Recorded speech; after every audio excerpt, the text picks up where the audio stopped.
You are now listening to Out of the Blank.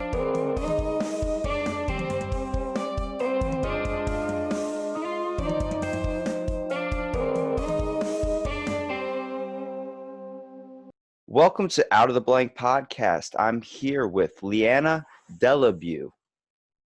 DeBellevue. DeBellevue. See, we just said, I was like, yep, correct me. So tell me a little bit about yourself. Sure. Well, I am currently living in Fruita, Colorado. It's gorgeous here. Absolutely love it. I'm originally from California, and I've lived in Dallas and Arizona, Scottsdale, Arizona. And about 2 years ago, I moved to Colorado.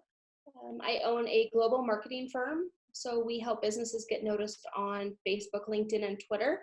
And I am the mom and stepmom of 5 kiddos.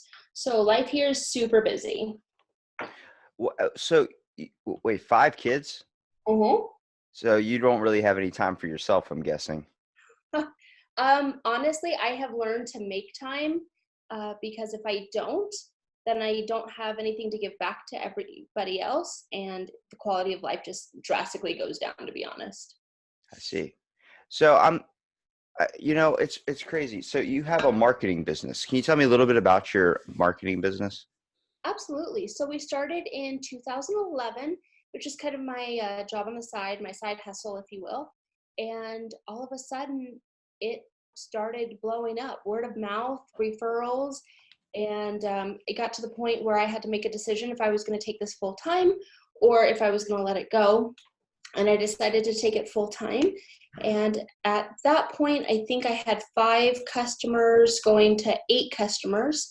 And since then, we have grown exponentially. We are now serving clients in over 19 countries, and it has just blown up. It's now a complete agency versus just my side hustle. So for someone that doesn't know a whole lot about marketing business, what are some of like the duties you have to kind of do? Sure. So any company that you see on Facebook, any sponsored ads, any content that's written for them, anytime it pops up in your newsfeed, 9 times out of 10, they have a marketing company that is very deliberate about what gets posted and when. And we do that for businesses. So we are pretty much their presence online. They get the benefit of us doing all the work, and they get to put their name on it.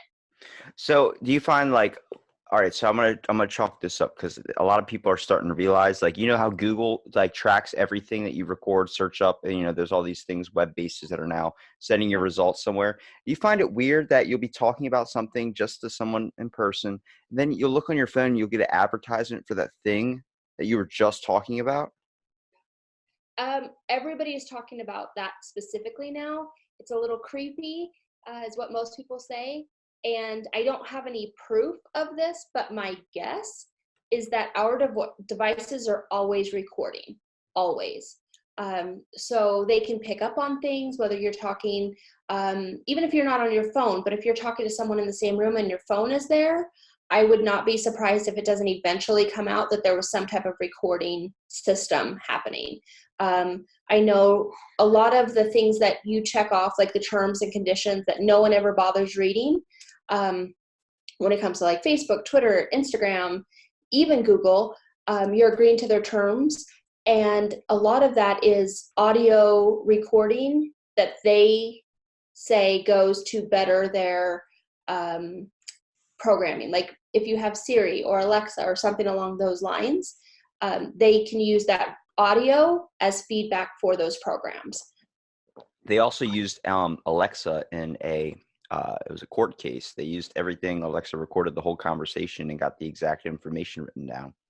Absolutely. In fact, I have Alexa here in my office and she's lit up right now. She knows we're talking about her, which is kind of funny. But yeah. Now I don't feel comfortable.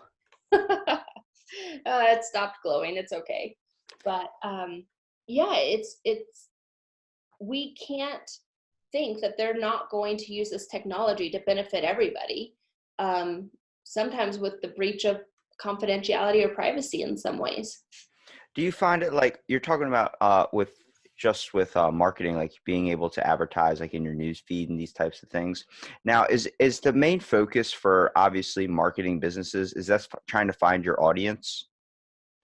It is, but it also leads to things like brand loyalty or keeping, your brand on top of mind, right? If you see an ad every day, and I'm just making up scenarios, if you see an ad every day for Taco Bell, the next time you're out at fast food, because you've seen 10 Taco Bell ads, more than likely your subconscious is going to bring to mind, oh, Taco Bell, so it's not even so much about getting someone to buy something online. Because a lot of our clients don't necessarily sell online. They have like brick and mortars and they want you to go into the store. It's about just being the first company that you think of when you need their product. So that That's makes sense.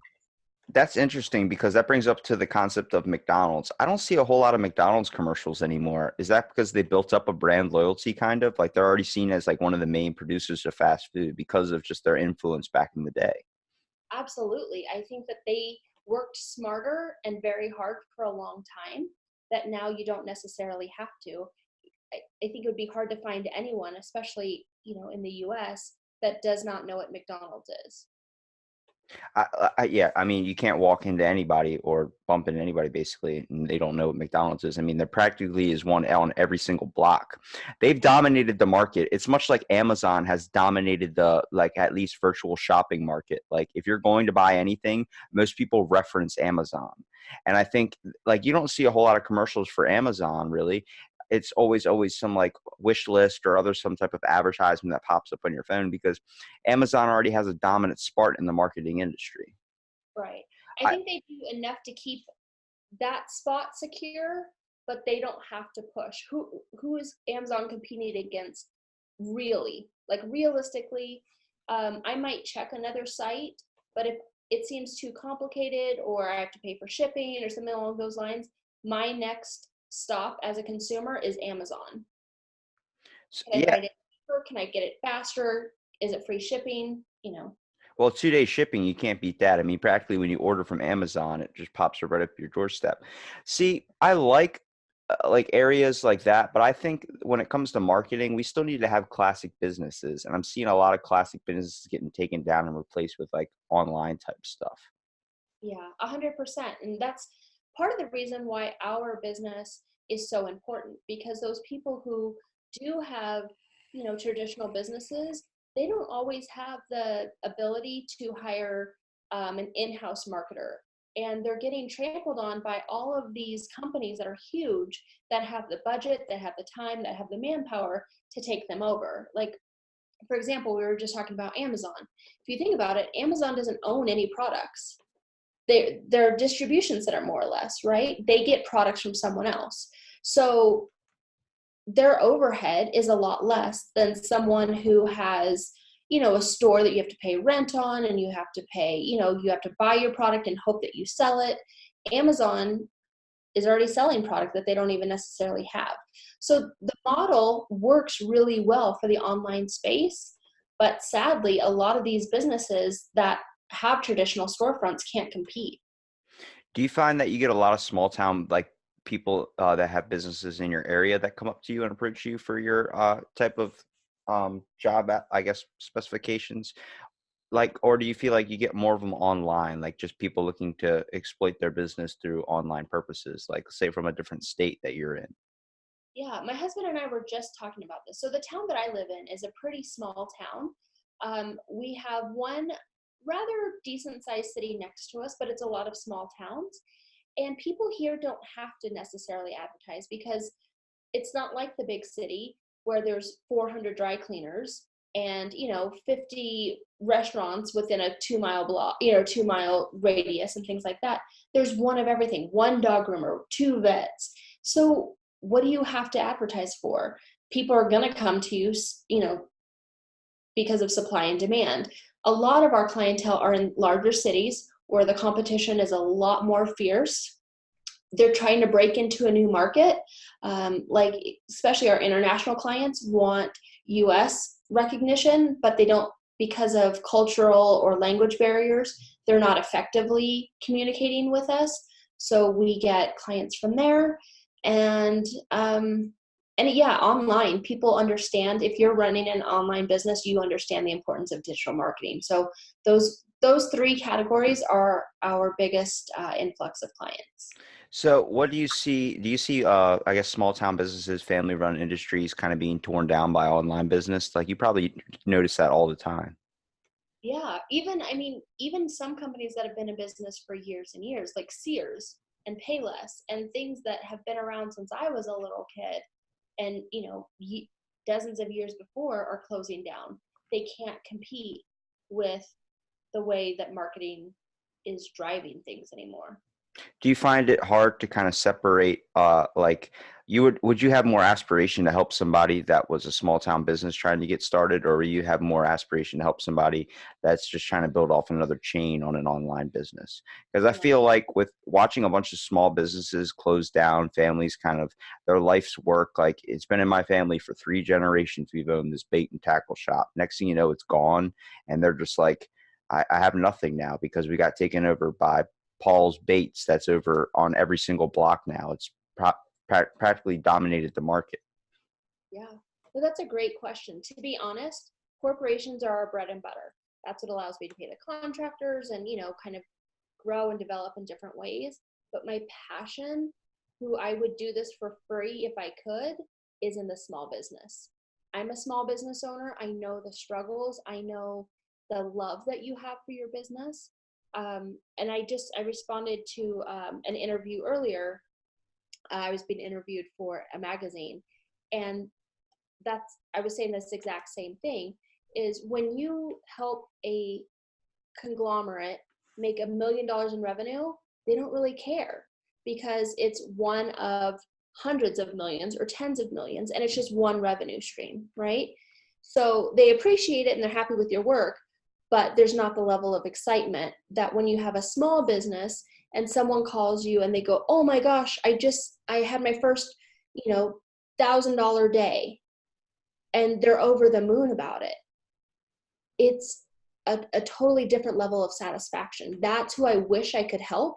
Unfortunately, a lot of these people are struggling to keep their doors open, and they don't have a lot of money for budgeting, for marketing. They're doing or either that, or because they've been in business for 3 generations, they do the same kind of marketing that their grandfather did or their great grandfather did.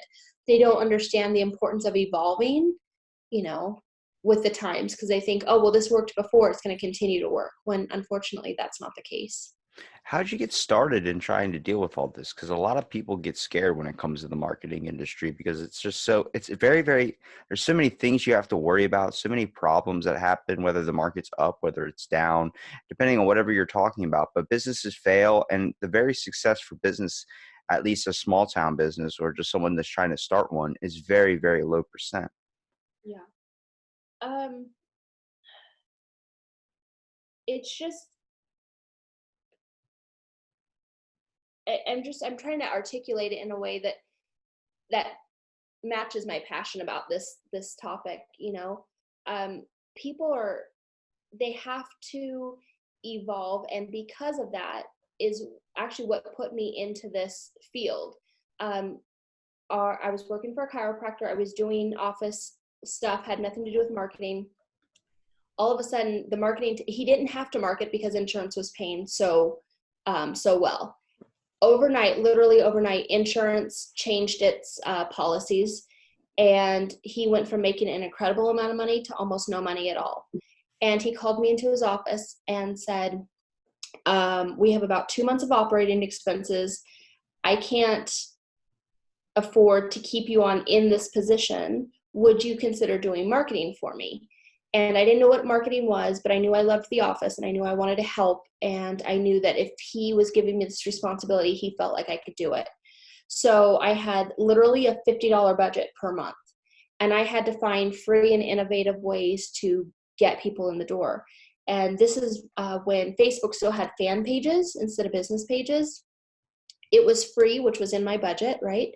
So I started posting, and next thing you know, we had people start calling the office, people start coming in, people wanted to know more about our services. And within 4 years, we doubled our space. We went from 4 employees to 12, I think. And we had 20 outside contractors doing mobile massage. So we grew exponentially using social media. So he called me in the office and said, I think you need to do this for yourself. You're so good at it. And so many people are asking me how I've done it. And it kind of took me by surprise. I thought, wait a second, am I getting fired? Like what's happening here, right? And he said, absolutely not. You'll always have a place here, but go out and do this for yourself. So that's what I did. It took me 2 years to grow the office in that way. And then I left, and that was in 2011. And we've been doing it ever since. So that's kind of how I fell into it. Would you say one of the most, I guess the biggest benefits for your company would be social media? Honestly, I think social media is a part of the pie.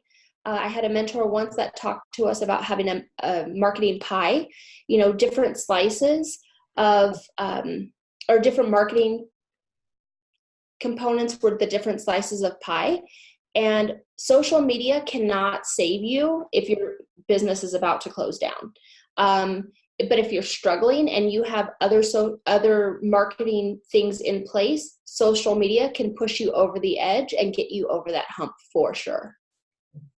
I think when you look at, like, you have to really be able to read people when you're trying to design a marketing plan for them. I mean, especially if you're going to go through social media, if you're going to do some type of advertisement, you got to also be able to budget with them. Because, I mean, a lot of people that are coming up to you, they don't have a lot of money. They don't have thousands of dollars like most businesses to produce a bunch of advertisement and keep it running. I mean, what's the average cost for advertisements you would run? Well, because we have such a huge range, we go everywhere from like as low as $250 a month up to $40,000 a month. So we really try and be available to everyone. We don't want budget to ever be a reason why they can't work with us. Do you think that, I guess, like, the kind of what brings down most businesses is the fact that they're not expanding to a newer audience? Like, a lot of people get stuck in their ways. Yeah, and I think that people don't understand that brand loyalty isn't what it used to be. Most people can be enticed by a new brand if it's lower price or higher quality, or if they get referred, from a friend, oh, you've got to try my dentist. He's the best. And, if your dentist hasn't interacted with you in a while, it's easy to get, kind of pulled away. And I'm just using any example. But you have to stay engaged to continue that brand loyalty. You can't just get them once and expect to keep them forever. And I think that that's a big mistake that businesses make today. So I'm actually reading something about you. I know it sounds a little strange, but you were part of a Amazon international bestseller called Light at the End of the Funnel. Yes. Yeah. So what's that about? It is a collaboration book from several different entrepreneurs talking about the entrepreneurial journey, some of the highlights, some of the lows, and what we would want someone to have told us when we were first starting out. Like giving people the tools, and it's basically like a how to promote a business or how to make a business for dummies book. There's an interesting way of saying it, but absolutely, that's perfect. Mm-hmm. Well, I think when you look at a lot of what lacks creativity, like today in the world, creativity is kind of pretty lackey just because everybody feels like their voice is not important or that their idea is stupid. The idea that you're not going to be that one that goes to the moon if you don't put all your passion and drive to kind of achieve that. If you think someone else is going to do it, it might not ever happen. And that might be lost off this earth. So when people look at their ideas as like, wow, I don't think anybody's going to buy my idea for glow in the dark socks. Like, you don't know that.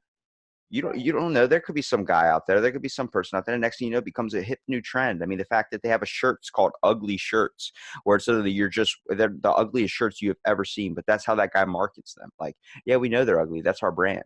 And next thing you know, people are wearing them all the time. They don't care. Yeah. It's the fact that you have to sometimes you slide right into a trend, and trends are so hard to catch. You have to be up on the newest information on everything that's going on, and it's so hard to predict trends.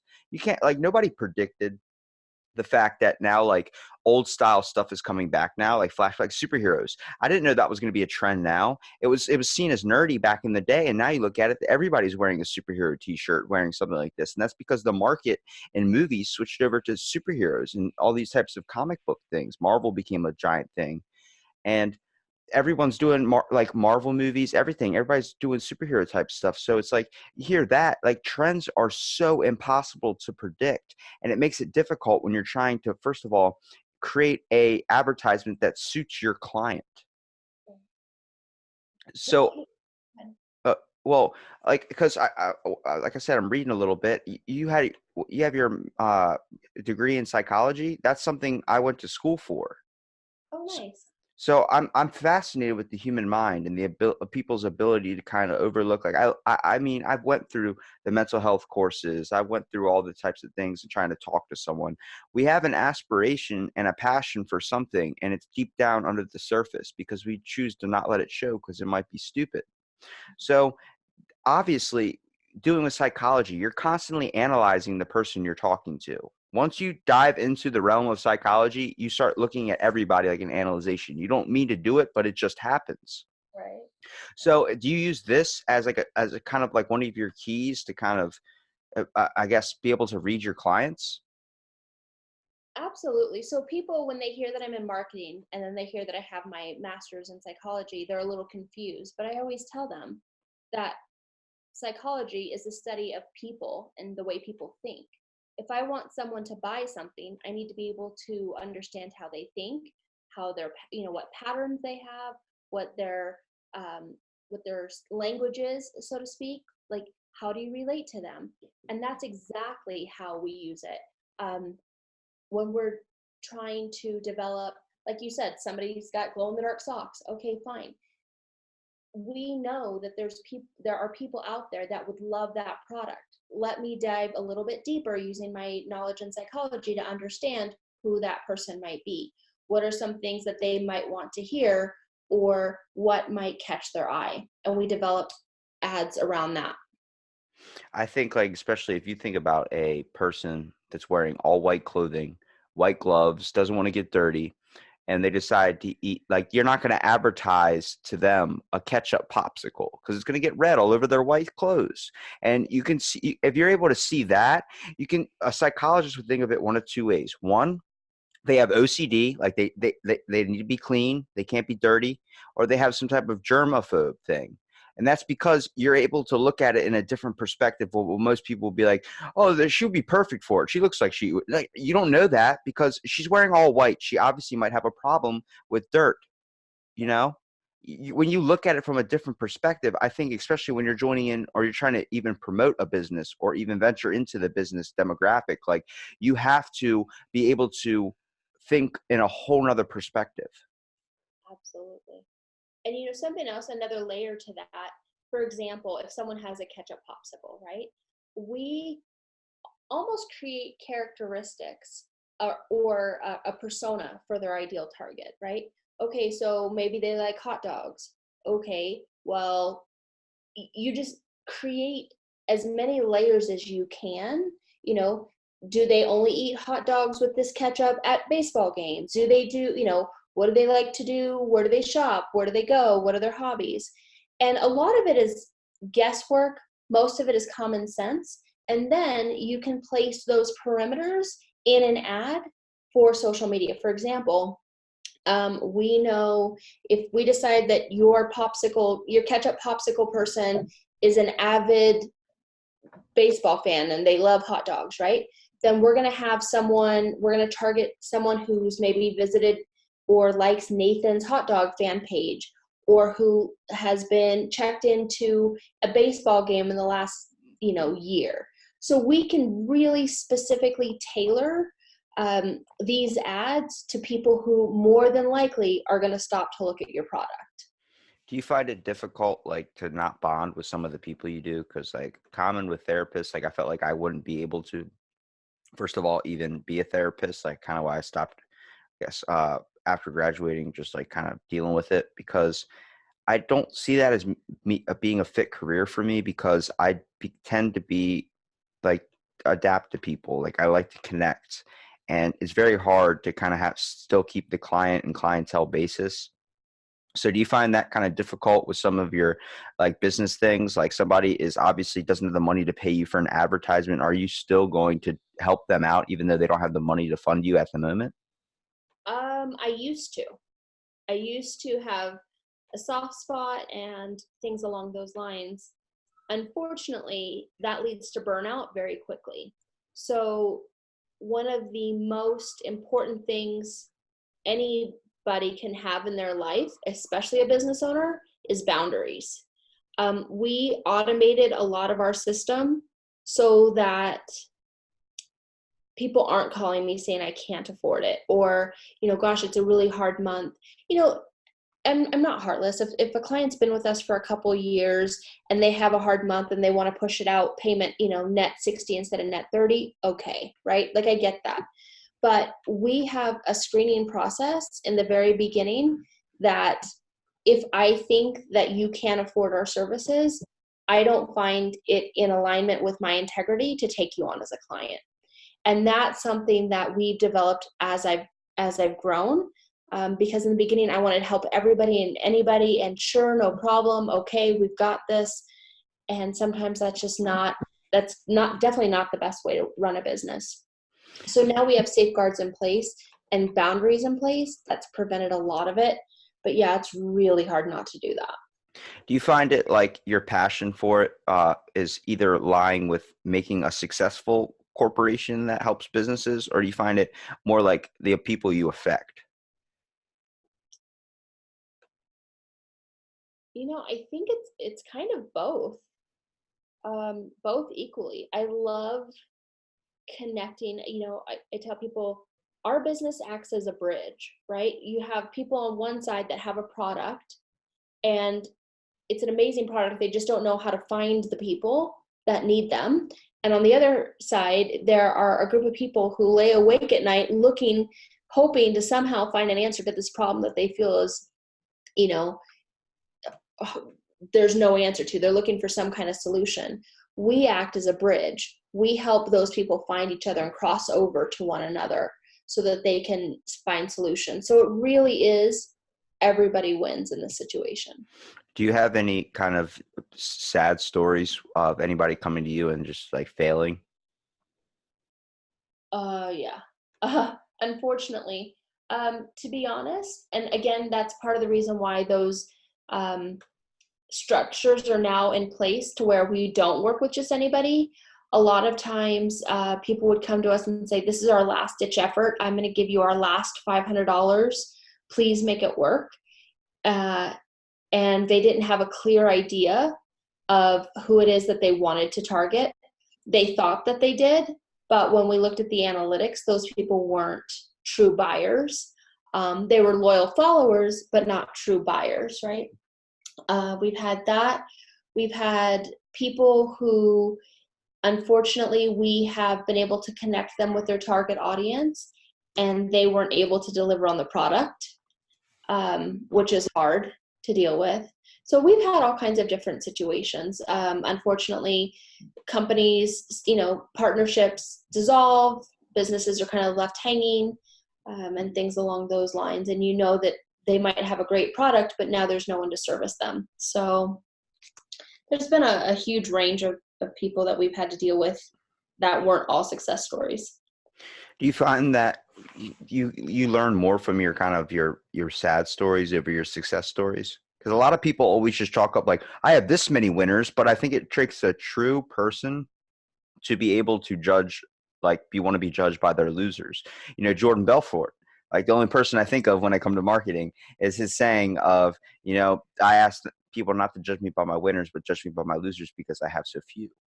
And I'm like, you hear that, like that's a man that's confident in his work. I feel like you truly, if you look at just your losses, it's going to throw you obviously into a mood.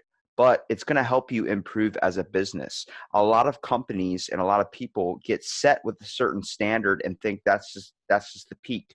You never know what your peak's going to be if you don't try your hardest to pursue past.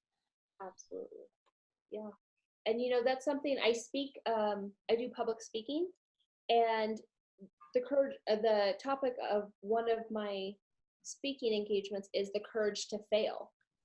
So many people are afraid to fail. They don't want to take a move because it might be the wrong one and they're going to fail. Where And exactly do you do public speaking at? I do it for corporations. I do it for a lot of small business summits. I just applied to be on a national summit with this topic. So we do it for a lot of different venues and things like that. Do you think that people look at the market as like a shark industry and they feel like they're just a fish? You Like they know, feel like they can't survive in it? Because I mean, if you're doing public speaking to these types of businesses, you probably see everybody with their head kind of down, like, man, we're not going to be number one. We're like not really taking it seriously, or just feeling like they don't have the drive. yeah, and that's sad. I do see that, but that's kind of a scarcity mindset. And our company does not believe in a scarcity mindset. I truly believe that there's enough for everybody. You don't have to be number one to be successful. There's only so many Oprahs, or so many McDonald's, or so many Walmarts or Targets, right? But Walmart might be number one, Target might be number two, Target's still crushing it, so you don't see Target hanging their head saying, oh, well, we're not Walmart. They're proud to be not Walmart, right?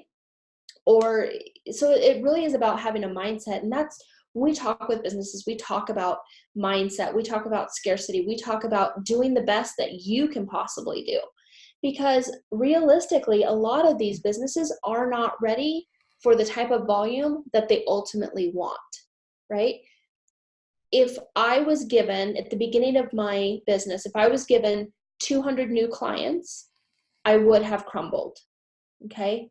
I had to have failures where I didn't vet my clients properly. I had to have failures where I hired the wrong person. I had to have failures where we overpromised and underdelivered in order to create systems, create boundaries, create metrics to do better, right? So that now when we have 200 new clients, it's not a big deal to us. We're prepared for it. I would not be prepared without those failures. So if people just look at failures as signs that they shouldn't be doing what they're doing, I try and help change that perspective to celebrate that failure is happening now when you're just a small business, or you're, on your way to the top, and not, it doesn't explode in your face when you're at the very pinnacle of your career. Does that make sense? Yeah, I mean, how frequently do you see? I know when I go out, people just seem like they're nulled out to everything. They're dumbed down. Like they just don't want to be, like they're high. Like they just feel like they're comfortable with the life they're living. Like innovation is a struggling thing nowadays. Like the fact that writing's becoming going to be like an old school art. It's not going to have to be taught in schools. Kids are now getting tablets. Like nobody, like I hear people writing books, but I'm like, why are these people not being like all over the place, like on social media, on everything like that? Everyone wants to follow models and actresses and all these types of things. I'm like, I listed my Instagram to follow these specific things that are now being chalked up to a lost art. I just don't know what happened. What happened to the world, man? Like, how did this all come about? When did people lose that spark of creativity or just innovation? So my opinion doesn't necessarily match with what I do, I guess, if I just give you a blanket statement. But I think what happened is social media. And I know I'm in the social media field. I know I'm looking at it as what we do as a connection, right? But the other side of that is that people only post the perfect meal that they're eating, or the way that their children are dressed a certain way and everyone's matching, and your new car and your new home and all of these things. We only post the highlight reel. And when you're in real life and you're looking at everyone else's highlight reel, you do want to tune out. You want to you don't want to take that next step, or you don't want to be brave, because if you do, again, going back to failure, if you do fail or you don't become successful, you're looking at everyone else around you thinking, I'm the only one who can't. When that's just not reality. You Well, know what I mean? I love how you're giving me your opinion on things, because like I said, it's a conversation. I know it seems like the structure of an interview, but I want to hear your basic thoughts. Like, you're telling me everything that like I have no clue about. You're telling me about a whole field I have never even decided to do any research into. And it's very, very commonly linked information to what people experience on an everyday basis, that social media displays this one picture as a false image. It's not truly who the person is. For anybody that looks at bodybuilders and thinks their body needs to be like that, let me tell you something. Follow realbodybuilders.com, or follow some type of page on Instagram like Real Bodybuilders, because they'll show you like, this is what I look like in the gym. Then 20 minutes later, they're all like completely different, bloated out because they drank some water. It's like they're showing you at their best, basically. They're showing you at that moment that they look like that, but it doesn't stay like that forever. Everyone thinks you're going to have a six pack forever. Let me tell you something. It goes away when you get a little bit of water in you. It goes away when you start doing, like, you eat something, you get bloated, things happen. People don't look at that.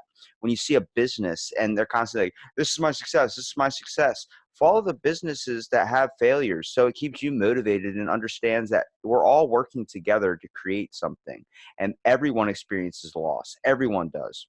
You Right. think Walmart isn't losing business over the fact that there's shootings going on in their store now? I guarantee you there are people that are not going into Walmart now. I guarantee you sooner or later we're going to have an advertisement for Walmart pop up on TV, because they're going to have to dive back into that, because now there's different outlets or different things, anomalies, I guess you would say, that are happening because people are becoming full. They're becoming full of everything that's going on around them, and they don't know how to process it anymore. They have to break out. They have to scream. They have to shout. They have to shoot up a store. They have to do something to get that attention, because we're losing the social skill. I love technology, the fact that it helps me communicate with people all over the globe, the fact that we can be talking right now on a podcast, but I choose not to have my phone on me when I walk around. First of all, it doesn't fit in my pocket anymore. So that I don't know what to do there. I'm not carrying it. So I leave it in the store when I go grocery shopping. If I miss a call, I miss a call. Sometimes I usually do my podcasts in person with people in my area, like people I just come across to, whether they're tourists or whatever. And I turn my phone off. I tell them, turn your phone off. They're like, what? And it's like asking them to give me their firstborn child. Like, Right. take it off for a minute. Like, why? Next thing you know, we're talking for 3 hours. They haven't looked at their phone once. And I'm like, here you go. We're finished. So you can have your phone back. And they're like, what? Like, that was quick. And they look, 40 missed calls, like 20 Snapchats missed. I'm like, you didn't need to know that they were there, man. You only need it if it's an emergency. I see the benefit of it. But social media plays in the common, obvious notion of it just being a bad thing.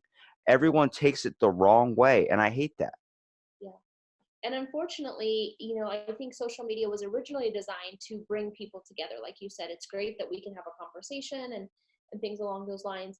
We were connected through social media. That's awesome. However, at this point in our lives, I believe that it really is becoming more of a divider. Unfortunately, with this political climate, I don't ever talk politics. I'm just saying this. In this particular climate, it is a divider, because people post on social media, I feel this way. Well, now, you find out your cousin believes something different and you're not talking to her anymore. It's really become kind of divisive. And that's sad. It's taking people's self-esteem. It's hurting them. Again, with the everybody's perfect, I'm not. Why can't I lose this last 20 pounds when, so and so over here looks amazing and this person has that and this person has that. So it really distorts our perception of reality. And I think that is why it's so hard to turn off your phone, right? Because you get sucked back in. What is everyone doing? You want to feel connected, but it's kind of a false source of connection, if you will. Yeah, like the fact that even though we're talking and we're able to connect in such a way, it would be completely different if we were having an in-person conversation. If you were sitting right in front of me, there would be a whole nother connection. Like the fact that So many people are losing connections not only to their friends nowadays because of social media, how they can just sit in their house and be lazy and not, like I remember not having a phone that didn't have an Instagram, didn't have a Facebook, didn't have all these giant social media apps, to the point where, it was just there where you had to click the button 3 times to hit a certain number, or send a certain text. It took forever. But then that would inspire me to ride my bike freaking 5 miles to my buddy's house and go sleep over there, hang out with him. And it inspired those moments that, like, I still remember today that I don't have anymore. And that's just because people are so quick to send a text, can't bro, doing something. And that's because something popped up on their phone last minute, like, oh cool, I can go to this. And it's like, next thing you know, it's like you're not having those moments with your friends anymore. Like my age, 21 years old, I don't go out and drink. So that eliminates a lot of what it can do with my friends. So I don't mind being around it. I don't mind if they want to call me for a ride home if they need it. But the fact that they become so reliant nowadays, people aren't interacting face to face anymore. You're doing relationships online. You're Even when you're sitting at a dinner table with someone you're apparently in love with, you don't even know what they look like or what they're wearing because you're too busy paying attention to the phone in front of you. You don't get to enjoy a dinner anymore. You don't get to enjoy anything anymore with your family. You don't have those moments anymore because of how bad technology has influenced society today. And it's making us lack creativity. Absolutely. Absolutely. It's really killing all of the social skills that we've developed over the years. And, I don't know if this is like an evolution type thing where there's going to be a new form of connection at some point. But it feels really hard right now to attempt to connect with people only to be shot down because of technology or because of social media or because of electronics in any form, really. I think it's because failure looks so scary. It's not to me. I don't mind. I mean, I fail practically. I mean, I fail literally every single day, but it just pushes me to drive harder.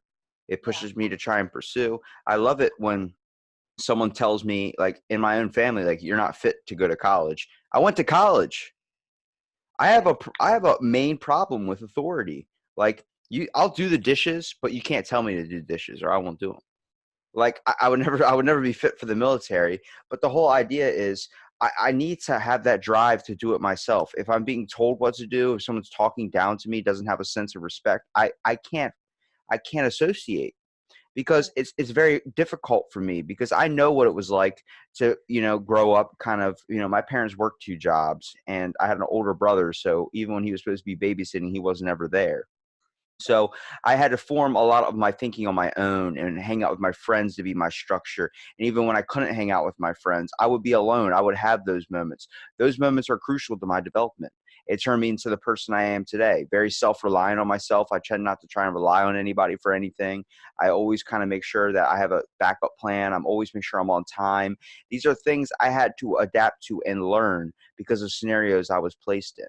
And the fact that my creativity was able to spark because I had no one around to keep me distracted. I had no Netflix. Didn't have these types of things growing up. Nowadays, every kid's on Fortnite. That's a big influence on their creativity in a good way, because they can create so many weird, awesome things. I mean, my little cousin was playing Minecraft or something, and he was building this mansion, and I was like, holy crap, like this is where creativity is going to come out. It's changing forms, but I think it's losing the true aspect of what impacts everyone in the world. There's a large amount of the population that's still not playing video games. Right. So if all the creative people just hop to video games, then we're losing that in society nowadays. I see too many people when I go to the grocery store or when I go out, and just I see them just looking like someone shot their dog, like their life is crap. I'm like, look, buddy, your life's not shit, man. It's the fact that this world is turning us into a hive mind, or we're all going to be social norms, like Bill that works the 9 to 5. You Yeah. don't want to be like that. You want to be you. You want to be like you want to be who you are as a person. You don't want to be anybody else. You want to be Leanna that makes an awesome business and is able to help and inspire so many people. That drive and that thing is very, very rare nowadays. Nobody wants to benefit anybody else if they don't see anything for themselves. Right. Absolutely. It's very selfish and very, ego driven. And you're right, people are afraid to fail. But those of us who are brave enough to think outside of the box and who are brave enough to share our ideas, hopefully, is enough of a movement and empowering enough for some of those people on the fence to be brave and to join that and say, you know what, you're right. I am on my phone too much. I miss that connection. So I'm going to, and it's not about getting rid of your phone altogether. Maybe it is about when we go to dinner, the rule is no phones. Or, the rule is instead of 2 hours of video games every night, I'm going to cut that down to an hour and then 30 minutes, whatever that looks like for that person. But I think it's the hive mind, as you called it, is what's taking over. And those of us who can identify it have to really come together and be vocal about saying this isn't okay. It has a purpose and it has a role, but it can't take over our lives. I think it's playing a dominant role in people's lives nowadays. Like my grandparents, it used to be you sit at the dinner, there was no phone, there was none of that stuff, mostly because phones weren't out, like at least to the point of the iPhone 20 we have now. But there were basic stuff. So you didn't have apps on your phone, you didn't have games that were distracting you. You just sat there and you had moments with your family. I guarantee you ask anybody, they could not tell you what is going on in their family members' lives right now. Anything. Last time my grandma was doing family dinners. Everyone just sat in front of the TV, watched football on Thanksgiving. I understand that. But there is a time you need to be with your family. You need to learn things about one another. You need to have these conversations because you're not going to see these people every single day. I went over to my grandparents' house recently and we had dinner. Let me tell you something. I snapped because I was like, what are you doing? She's sitting in an armchair on a tablet. She knows how to do all this technology stuff now that I don't even know how to do. I don't know how to poke on Facebook. I don't even know what that is. I don't have a Twitter, but she's all about it now because she's retired. That's what she bonded, like technology. You're home all the time. You might as well go with the times. And I grabbed it from her. I was like, come on, like let's sit at the table like we used to. Next, we're sitting there talking, having a good old time. And even if you can't have family dinners like that anymore, you can go out to eat. You can experience that. Like last time I went to Applebee's was like, or an Outback or something was like 4 years ago on my birthday. Sadly, I have the worst date for a birthday. It's the very last day of the year, New Year's Eve. So it's not the prime time to go out and have dinner. We'd have to have it early.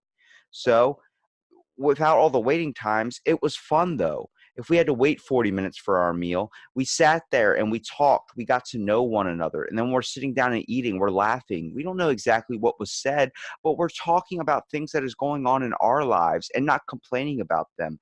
Where nowadays, where I say people are full, we come home and just bitch about our problems. We complain about like, I worked my ass off today. It's like, why are we doing this? What happened to the normal conversation? What happened to like, hey, even if it's a weather chat, which I really, really hate, someone brings up, oh, it's going to be rainy today. It's like, well, thank you. I didn't have the weather app on my phone that alerted me. And then it's like, but you lose the conversation. Like we're forgetting how to talk to people nowadays. Yeah. So what do you think the solution is? The solution for it, I think more people need to be, I guess, awakened to the rise of technology. It's awesome. It's amazing. I love it. But at the same time, we need to know when it's fit for our lives. We need to know those crucial moments. We need to understand that, like, coming from family dinners that were very, very kind of like they stopped when I was a kid. So my grandparents, like they're the only ones that kept it going. And then seeing that hit them, that hits me to my core a little bit because I see kids my age that don't sit down with their family anymore. Yeah, you're 21. It's understandable. You don't want to be around your parents all the time. But at the same time, you lose those crucial memories. Like I look back to all the camping trips I went on and those moments of sitting at 2 a.m. with my dad eating crabs while watching a bonfire. Like, I'm like, what the hell? It's 2 a.m., bro. I'm 14, man. And he's like, yeah, man, we're enjoying crabs right now, dude. Like, you want some shrimp too? I'm like, oh my God. And you reeked of seafood when he got back into the camper? Oh, those moments, when I smell seafood, immediately into my head. Now, whenever I look at my phone, my nostalgia or whatever that is going to Instagram or something I did earlier that's impactful on social media. Like what? I don't want that to be my memories. I don't want my screen being my memories. I don't want it to be my dopamine device. I want it to be just something I need to call somebody. Don't send me a text, call me. Okay. I want a short conversation. I still want to hear your voice. I don't know what the solution is. It's very, very hard to see. I think more people just need to learn to shut it off. Yeah. Yeah. Do you think that that's going to happen, or do you think that that's the I dream? I I think it's going to take a lot of time. I definitely don't predict it happening in the next 20 years, but I have to kind of take in the fact of where technology is going to keep increasing, what newer thing is going to come out there that we're going to think was like, how did we live without this? Like, you don't like you didn't know like what the iPhone, like most generations don't know what the iPhone is like without it in their everyday life. They don't know what that's like. Yeah. And I come from where I was just lucky enough to be on the cusp of it kind of being innovated, where iPods became a thing. I still remember having to walk to the bus stop with a CD player. Uh, you had that one CD, so you can't just you don't have the internet at your fingertips. I was lucky enough to catch that, but I think if family and people don't of older generations don't kind of show their kids what it's like to go outside or what it's like to kind of be dumbed down and just have moments with your family, whether it's playing Monopoly. Oh my God, I would die right now to play Monopoly with my family. I would. I don't. Even though well, there might be conflicts at the table while we're talking, but it's the fact that you can relax for a little bit and just literally make someone go into debt. Like there's no better feeling than just like beating someone in Monopoly. Like it's a fun game. It's interaction. I remember sitting at the table and doing puzzles with my grandma. Now she can't do puzzles anymore. She has Parkinson's. She can't place a puzzle piece down. She can't really do a lot like she used to. It hurts my core, but at the same time, kids or people aren't awakened to this yet. They're not seeing this. They're thinking that though they're always going to be there. Next thing you know, they're gone. And you don't have those moments. You don't have those options to help anymore. I'm sure you probably that hits a little bit home for you too. I mean, being a mother, you probably see them more on their device and you're trying to get them off of it a little bit. But at the same time, like you understand that this is a journey and the journey is going down the wrong path, I think, especially with social media. Absolutely. And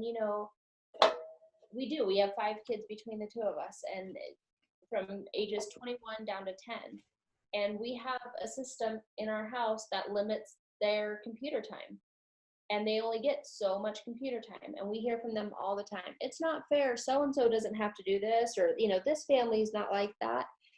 And, okay, you can hate us when you're older. When you move out and you're on your own, you can choose to, do as much internet or as much, as long as you want on video games, that's fine. But until then, you're going to get outside and you're going to, our kids all walk to school or they ride their bike to school. It's about being outside, get in nature, get creative. We have a garden and go plant and get your feet in the ground and, things like that. And I think as parents, it's our responsibility, you know, to make sure that there's some kind of balance. Are you Is it thinking, well, are you thinking there's going to be hopeful thinking for the future? Do you see it? Do you think it's going to be in your lifetime or even in my lifetime? so? I think, unfortunately, it's going to take a catastrophic event for us to stop living the way that we're living. Um, Although there's already some talk about how cellular devices affect like the honeybees and this 5G network that's coming out, how it can affect how it's affecting people. It's making some people sick. It's making people dizzy. So I think unless there's some huge catalyst that stops the movement and makes us find something else, probably not. I think I I think it's going to be the Luddite movement. You know what that is? know.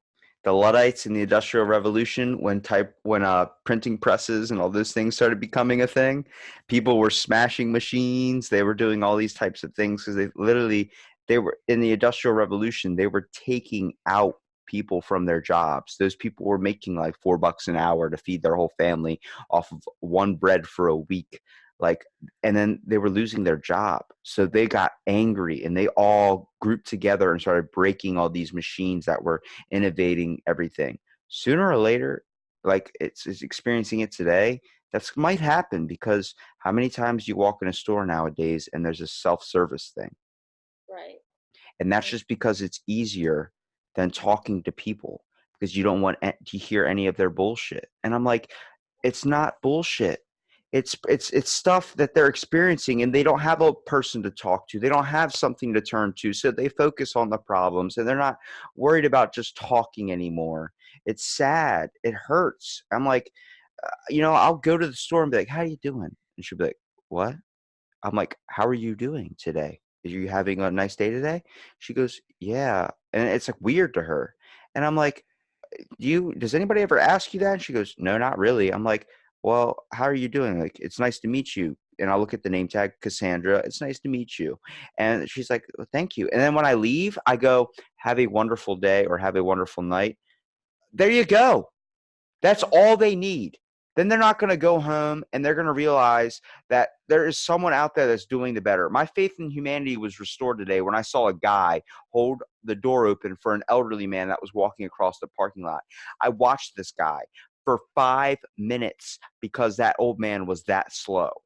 That Yeah. dude sat there and waited. I don't see that anymore. I don't see that. I told him, I walked up to him, was like, "Dude, you just restored my faith in humanity. I thought I was the only one that did that nowadays."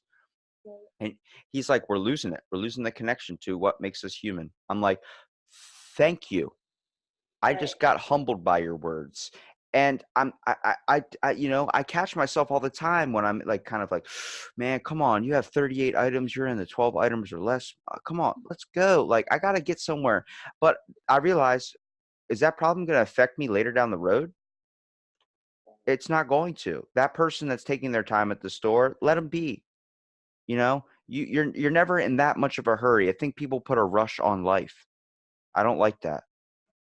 Yeah, I'll give you that. And I mean, you don't want to say that all technology is bad or all forward progress is bad.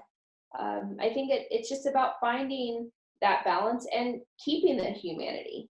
So how do we take these amazing phones and find a way to truly connect? What does that look like? Because there is benefit. Like, without Google, I wouldn't know what's happening in China. I wouldn't be able to educate myself as to what's going on in the world. You when I was younger, you had Encyclopedia Britannica, right? And those weren't updated every year. So you don't know when things are changing. And so there's not some, I think that there's a lot of benefits to having access, but again, anything in excess can be dangerous, and I think that that's the territory that we're leaning towards now. Do you think, like, there's a way to kind of stop it? I know we talk about, like, what can we do? What are these things that we can apply? But I feel like we need to focus on that more. Like, why is the iPhone 20 being worked on? And why are we trying to go into space and get off this earth? Why don't we focus on the problem that's here? And it's a problem that people are not, or they're not around. They're not caring for one another anymore. How long and how hard is it for someone to take an hour, much like we have today, and be able to just sit down and talk and get to know one another? It's awesome, because you realize someone's doing something amazing out there, or what they're truly passionate about, and you get into it. You love that conversation because you realize, like, oh my God, he's a person just like me. It's not just problems, problems, problems. There's passion in this person. Right. Like, it scares me I can't have conversations with my family anymore because of all the times that, like, you just everyone's just complaining about what they don't have. It's because we're so quick to compare. Stop comparing your stuff to someone else's, especially when it comes to business. You can relate it to that. Stop comparing your business to someone else's business. You're your own unique thing. You have to dive into your own unique market. You have to find what works for you. The guy that wears one sock and runs a marathon, that's his thing. That's not yours. That works for him. It's not going to work for you. So don't hurt yourself trying to do it. Find what works for you. If you feel like you need to take certain breaks and win the race, then do it that way. Do what you have to do at your own pace, but make sure you're not slowing down. If you feel like you ever come down to a halt, you need to keep at least the process going, because if you choose to ever stop, you've already lost the battle. Right. Absolutely. And I really think too, you said, what can we do? I think there's a few things that we can do. We can have these kinds of conversations, and we can set boundaries around what's allowed around us, and, you know, facilitate conversations with maybe family members. Hey, this time with you is really important to me. I've been looking forward to spending quality time with you. Can we put our phones away? And the first few times it might be an odd look, right? Or seriously. But when someone understands that someone is really looking for true connection, a lot of times it's, oh yeah, I'm sorry, I didn't even think about it. Here, let me put this away. And if those of us who are recognizing that there's an issue begin to take responsibility for what happens around us, that is how I believe change is going to eventually be established. Well, let me tell you something. You're going to change, you're going to change some people for sure. I definitely think your mindset, especially how you're being open to kind of how you have a little bit of conflicting views just with how you choose to run your business and then how you feel, that's what you need. You can't agree with everything. Even if you created it on your own, you still have to have that side. You have to see the other perspective of things. A lot of people don't take time to see the other perspective. And if you have the mindset like you do, I think your business is going to go nowhere but upwards. It's something you're gonna affect people in a way. Like, if anybody chooses to listen to this, they need to check your business out for sure. But at the same time, they need to realize, just because you have maybe major winners or you have some losses, you're a person. People make mistakes and people have success. You have to understand that you are your own unique individual. If you have a drive to pursue something, you can pursue it and you can accomplish that easy. Absolutely. And I want to thank you for being brave enough to start a podcast where there is honest conversations. I know I want to send this out to my list, this podcast, and get people to see maybe a different perspective, and to understand that, even if you're in an industry, it's okay to have different views. And it's really helpful to have conversations with people who might be a different generation than you, who might be in a different industry, who might have, ideas that are different than yours, and have a conversation, see what common ground you can find, and grow on that. So I think that what you're doing is wonderful. I really appreciate you, having me on. I appreciate that a lot. And, I started this because, there's 750,000 podcasters out there. I think 3% fall under what I talk about. And a lot of them is just storytelling. Mine's just like, it's conversation. And the whole reason is, you got to take time to know one another. We live all on this earth together. And the fact that we don't take an hour just to be able to talk to each other, that's a little bit ridiculous. You don't know if the person beside you, your neighbor that you've known your whole life, might be a psycho killer. And if he is, why is he? Like, you have to understand how they came to conclusions of things. A lot of people need to look at being an optimist in life, not thinking everything is good and glory, but understanding that there is bad things to it. But you need to change your perspective on everything. I can't make my own interpretation of something without experiencing it or hearing it from another side that I might not agree with. I can't say Trump is the worst person like most people can say, because I don't know his side of things. I don't know people that go with that. I can't have a definite opinion on anything because I don't know if I truly experienced it yet. The fact that my aunt is a spiritualist, I thought it was ridiculous. She goes, makes wands, goes to the beach, does yoga chants, all this type of stuff that is seen as stupid in society today. I was like, that's an error on my part. I'm going to do it with you. I went and did it. I built a wand. I had that experience. I did yoga on the beach. Let me tell you something. I get it. Yeah. I get why people hunt for Bigfoot. I get it, because it's something you're interested in, you're something you're passionate about. We need a mystery to the world, and that's why there's conspiracy theories. That's why there's anything out there, because we want something in a world that sees null and void, that just seems dull from everything. You want that spark. You want that thing that's interesting, that's going to make you just go all out, spend your whole bank account going after it. And I give more power to those people, those innovators, because in a world lacking creativity, it's very, very hard. It's very, very hard to sense that you're your own unique individual. And I think one of my famous quotes is from Leonardo da Vinci, that art is never finished, just left undone, because he believed that you were constantly building, you were constantly improving. There's always things you could be adding. You are never at 100%. You're always a work in progress. And I am entirely 100 belief in that. Yeah, absolutely. Agreed. There's always more to build on. So I want to give you a minute here at the end to please promote where people can find you at, where people can locate your services and be able to get just an inspiring, at least help with their business and get out there. Sure. There's two different ways people work with us. First is through the social media and the marketing for business owners and things along those lines. And the second is through speaking. I go and I speak to various groups of people, sometimes as little as 20 people, sometimes as many as, 4,000 or 5,000. So there's quite a huge range of people that I speak to. But either one of those ways, details and information can be found on our website, which is DeBellevue Global. It's DeBellevue global.com. And that gives you all the ways to connect with us. And for some of those people out there that already have misspelled her last name or mispronounced her last name, I will put the link in the description so you can go and follow a lot of her great work and a lot of what she's doing to help promote the community in a better way. And I appreciate you, Leanna, for being on my podcast. It was awesome having you. Thank you. Agreed. Have a great evening. I appreciate your time.